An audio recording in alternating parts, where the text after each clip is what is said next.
Hello, my darling Fumi Nation. How are you? How are we? My name is Fumidesaluvold. For those of you that are stopping by for the very first time, you are so very welcome indeed, my darlings. Stephanie McNeil is a journalist at GLAMOUR magazine, and she wrote an article of which I am going to read a little bit for you right here. Inside the Blake Lively hate campaign fueled by mummy sleuths. The death of MeToo and embrace of patriarchal ideals isn't coming from politics, it's coming from women online, by Stephanie McNeil, dated March 14th, 2025. Last weekend, Blake Lively appeared at an SXSW to premiere her new film, Another Simple Favor. It wasn't a particularly noteworthy event. Lively walked the red carpet, took photos with fans, attended the screening, and participated in a Q&A. The event marked the first press event Lively had done since December, when she filed a legal complaint and eventually a lawsuit against her former co-star Justin Baldoni, alleging he sexually harassed her on the set of their film It Ends With Us. Lively also alleged that, faced with the possibility of his career being impacted by her claims, Baldoni and a crisis PR team he hired waged a misogynistic smear campaign against Lively using the power of the internet. Baldoni soon countersued, and the pair kicked off an exhausting and protracted war against each other. Despite the drama surrounding the case, Lively's appearance at the festival ultimately was pretty standard stuff. That is, unless you have been obsessively watching videos from the bevy of mostly women content creators who have declared themselves in the 37-year-old star legal battle. If you are, then Lively's appearance in Austin was rife with hidden meaning, clues, and intrigue. Take Lively's outfit for the event, a René Moussouyan latex dress with a matching short sleeve coat. It was awful. The star wore the coat before walking the carpet, then took it off to pose for photographers. The meaning, the creators say, she's an unbearable narcissist, delusional enough to think that a costume change was warranted for a simple premiere. Or take her actions on the carpet. She posed with her co-star Italian Michelle Moron, but it was much more nefarious than it appeared. According to lip readers consulted by these so-called experts, Lively made an inappropriate joke about her braless dress, causing an embarrassed Moron to quickly look away. Call me crazy. She does this on purpose, both to enrage her husband and to torment these terrified men, wrote one person about the moment. And then smiling fans that Lively took photos with before the screenings, fake, say the experts hired by the actress herself. In fact, one fan seen taking photos with Lively, they claim is actually the wife of film directors Paul Feig's. Pathetic, one person on the Twitter sneered. In actuality, they say the carpet was not filled with fans, but protesters holding signs outside the theatre in support of Baldoni, according to one. Lively was terrified to walk the carpet at all, and her co-star Anna Kendrick hates her. The specific claim was debunked by Feig, but it didn't really seem to matter. But the conspiracy theories, rumors, and criticism tied to Lively at the Another Simple Favor premiere pale in comparison to the theories this group of obsessives have been circulating widely online since Lively's legal battle against Baldoni began. While some men are jumping on board, the most popular of these creators, which range from nobodies doing voiceovers to far-right provocateurs like Candace Owens and Megyn Kelly, are women speaking to another woman. Owens even coined a term for her audience who spend their free time investigating Lively's alleged bad behavior via TikTok, in order to ruin her reputation. Mummy sleuths. Here's just a few examples. Lively has been accused of lying about her relationship with her deceased Gossip Girl co-star Michelle Trachtenberg to get sympathy for her legal case, or sexualizing breastfeeding in order to trick Baldoni into looking at her breast and horrifying the cast and crew of Gossip Girl by constantly burping and farting on set. One creator diagnosed Lively with a delusional obsession with the character she plays called immersive identity distortion. Or you could call it method acting for those of us that are actors and trained and studied acting. They say she's a narcissist, has profound mental health issues, and is a liar. And it's only these citizen detectives who are brave enough to report the truth. Watch these videos long enough and you could believe that there is an entire pro-Lively cabal controlling the internet, suppressing any content that dares criticize her. The creators have claimed that Lively's husband, Ryan Reynolds, is watching all their videos and working to personally scrub the content from the internet with the help of Lively's new crisis PR rep, Nick Shapiro, who once served as a deputy chief of staff for the former CIA director John Brennan. The implication is that he is doing so by harnessing the power of the American spy agency. I assume they are working on strong-armed citizen journalists to stop speaking on the case, wrote Ashley Eve, a self-proclaimed citizen journalist on Instagram about Shapiro. What just blows my mind is how platforms can promote free speech, then give in to bullies like this. What we are seeing in real time is how people with money and power manipulate headlines, Google and social media apps to feed your very specific narrative. I'm just going to say it. This isn't normal, and it's about more than just Blake Lively. Since MeToo exploded onto the public consciousness in 2018, an online war has succeeded in erasing many of the gains made by the movement. If those against MeToo can stop famous women from speaking out against sexual assault, abuse, or harassment, they can apparently slow erode their credibility until they are pariahs. The target of such an unrelating campaign of hate and misogyny that their public image is incurably damaged. The hardest part of this to swallow is that women, mostly civilians, are the ones falling deepest down this rabbit hole, being convinced by TikTok to turn on one of their own. Me Too was an attempt to change the narrative, to believe women when they say that they've been victimized by men without caveats. It was an effort to shed the idea of a perfect victim, to accept that a woman can be sexually or physically assaulted no matter how powerful she may be. But less than a decade later, it's never been more dangerous to accuse a high-profile man of abuse. Lively's reputation is in tatters. Amber Heard, whose case has often been compared to Lively's, faced such unrelenting online torment when she battled her ex-husband Johnny Depp in court over assault allegations that she left the country. As time goes on, the creators who made a name for themselves by becoming experts in both cases are only growing more powerful and emboldened. It doesn't feel like an accident that the path they are leading their new followers down goes straight to the far right at a time when women's rights are precarious as they've been in decades. And it goes on and on and on. But I will put the link down below for you. But you get the gist of the matter. Now, Fumi Nation also sent this to me because Stephanie McNeil made a public comment on her Instagram. Of course, she disabled the comments. And this is what she had to say. My Instagram is currently a mess. I am getting a lot of comments. There's one misconception that I think is really important to clear up.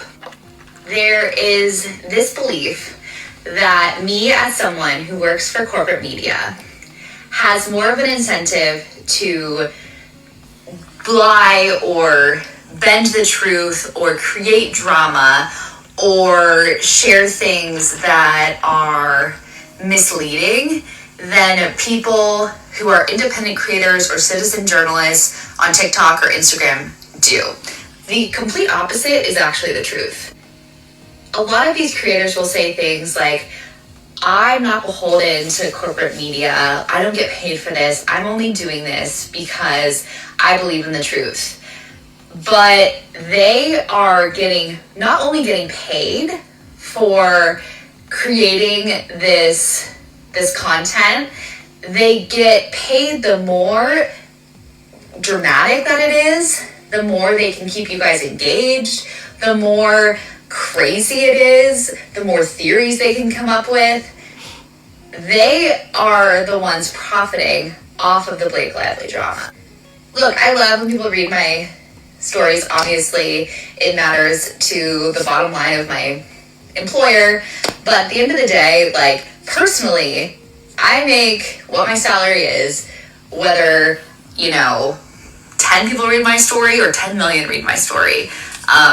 I personally do not profit off of this Instagram account. I do not profit off of any of my stories per story. But I could go on here and spend my time, coming up with Blake Lively theories or Justin Baldoni theories or, analyzing lip reading. And I would get rewarded by the algorithm because I would be causing controversy, I would be causing drama, I would be causing people to come back to my account because they would be so freaked out or interested or unbelieving of what I was saying. And, when you have a story like this, something doesn't happen every single day. But these creators they're getting huge accounts, they're making a lot of money off of this drama. And they have to keep it going. They have to get people coming back. I would be willing to bet that a lot of these creators who, are yelling at me or who people are saying, like, they just want to tell the truth, they don't care about money or profit, are making so much more money than me. I think that people really need to analyze what is motivating these people. That's just my take.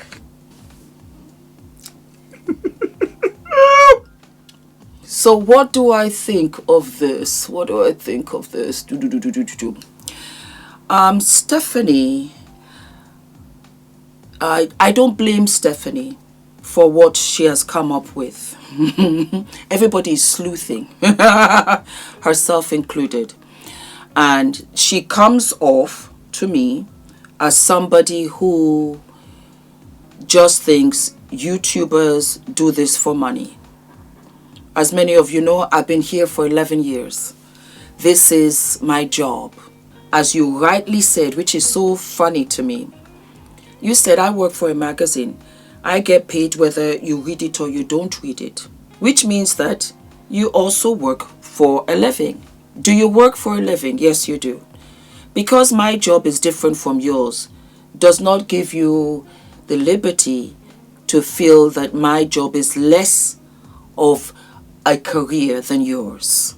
On top of which, you must understand, if you've been out here in these YouTube streets, as far as I'm concerned, a full year, and you upload a minimum of 3 times a week, I upload every single day, including weekends, then that is dedication and that is passion for what you do. It has nothing to do with the money. Because for 8 years, I was here and I was working and I was putting up content, and it wasn't about the money, it was for the love of what I did, on top of which I didn't make money. You are so cocksure that I have made more money than you. If you have been working in the last 11 years, the same as I, me here on YouTube and you with your paid job, every single month taking home a check, you've ultimately made more money than I. Because there were months and months and months when I didn't make any money at all. For years. For years. On top of which, as you guys know, I cover Justin Baldoni and I cover as much as I can of interest to you guys. But I did the same thing when it came to Shanquella Robinson. It's not based on money. for me, let me speak for myself, is based on what is wrong and what is right. And this, my darling Stephanie, is a shoddy job, because I had to research, and I went over again on aspects of this case, and it didn't make sense. I am not of the extreme right. I am just Fumidesaluvold, and I believe that if something is wrong, it is wrong. And on top of which, you have a job, you have a place where you go for your work, you are getting health insurance, you have all of this that aligns with your job. A content creator has to do the set, the entire background, which I have here. I have to have sound. I have to have light. I have to have a monitor so that I know that I am properly dressed and not showing anything. We have to do wardrobe. We have to do makeup. We have to do hair. We have to go over our research over and over and over and over and over again. And we have to make sure every day that we come with authenticity of fear of getting cancelled, because you can easily get cancelled. And even with that, you have the algorithm of YouTube, and a lot of the time it doesn't play in your favor. We show up every single day. Even when I'm not here, I'm thinking of what I have to put up for the entire week. I am responsible for this. I am responsible for all of the equipment. And you have the audacity to say, oh, but they're doing this for the money. It would be so easy for me to go and get a job and say, you know what, let me go and work for L'Oreal. This is one of the hardest jobs that you can do. And if you are doing it for the money, you're going to be very disappointed. You're going to be terribly discouraged. Believe you me. It's a ghost town out here in YouTube, because a lot of YouTubers that I started with when I was doing beauty are no longer here. And you know what? How did the channel grow? Because I was doing what? I was doing bras, of which the bras are going to come. I know. But that was how my channel grew. It did not grow on the behest of anybody. It did not grow on the behest of makeup. I was 30,000 followers for 8 years. I always say my beautiful Adrian brought me so much luck, because it was when Adrian was born that the channel began to grow. And it was from the bras. And it was from Shanquella Robinson, whose death touched me in such a way I have not healed from it. I don't know why, but it did. Your followers will know when you are not being authentic. It's not easy to come out here and lie every day and to do this, because again, unbeknownst to you, it's not every day that you have stories like this. It's not every day. They come and they go. So what do you do in between that? This is all that I do. Then how do I sustain myself? It is a very deep misconception. And that is why I am always happy for my fellow brethren here in this YouTube community. If an episode goes viral, I am happy for them. They deserve the money they get, because I know how much work they put in it to get there. And a lot of us were fired from our jobs. And I believe that was blessing, because it redirected us to our true calling. And that is why Club Shay Shay is out there. And he interviewed Cat Williams. And that video alone garnished about 88 million views. I was happy for him, because some of us creatives have to have creative freedom, because we are honest, because we are not lying to you like the mainstream media or magazines such as yours, who changes the narrative even though we can see it with our own eyes, because the audience themselves were beginning to see that mainstream media wasn't telling the truth. And that was what was happening before, because there wasn't social media, There wasn't social media influence. We are independent, and that's the price we pay. Because we are independent, the money is not consistent. But when the money does come, it makes up for all of the months that we missed, and we can pay for equipment and pay off our credit card bills and all of that. It's a tough job. It's not glamorous at all. This is the end result that you see when you come and you see me dressed up in this beautiful gown, of which I've had for a long time now. So you think that we are motivated by money. No. We are motivated because we are mothers. And we're mothers to sons. And I still believe in the MeToo movement. And I still believe in Black Lives Matter. I believe that everything matters, including men. Because I will tell you a little story. Listen to the story. I was to meet up with a girlfriend of mine. This was about 9 years ago. Yes, before Adrian was born. And when we met up, she came with a friend of hers. I didn't mind. It's fun. Us girls get to make new friends. Why not? Needless to say, we went to a lounge bar. And the girls drank while I had my juice. And I felt that, yes, it's going to be time for me to go home. Needless to say, we jumped into a taxi. And my friend's girlfriend, who had drank a little too much, was a little too rowdy. And I could not have imagined what was going to happen next. But the taxi driver said that she should calm down because she had her legs up flying in the back seat of the taxi, and she was shouting to other passing cars. And she slapped him. She slapped the back of his head. He was so mad, and we were so scared, and she was so riled up that I couldn't wait to get out of the taxi. And he started to speed because he was going to a police station. And he parked and got out of the taxi because there was another taxi driver of whom he knew. It all happened so fast, but I will never forget this. And she was in the back of the car. And she said to us that if anything happened, we should say that he attempted to harry us. That was the first. My head spun. I think I snapped a muscle in my neck.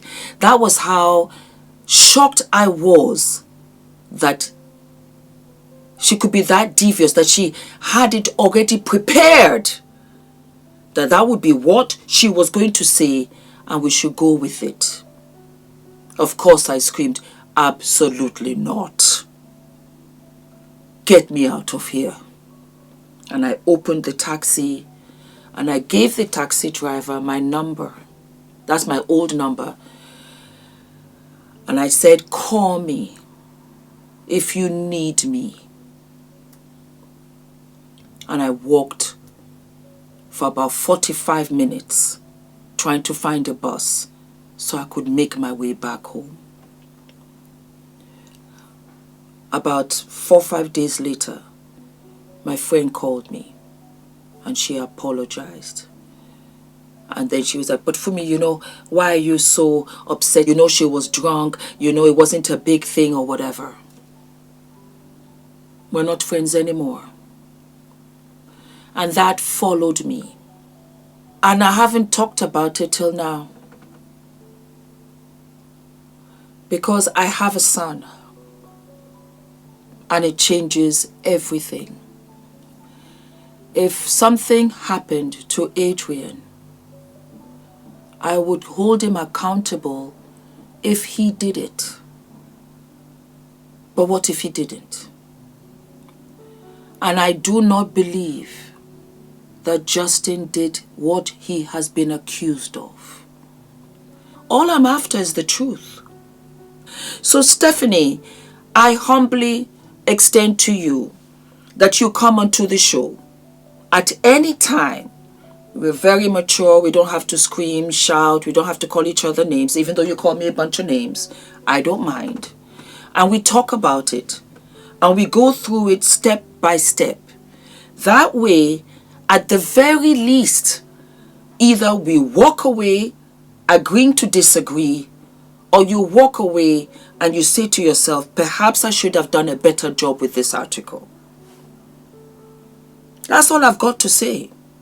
Because my platform now is over 800,000 people, I am so honored.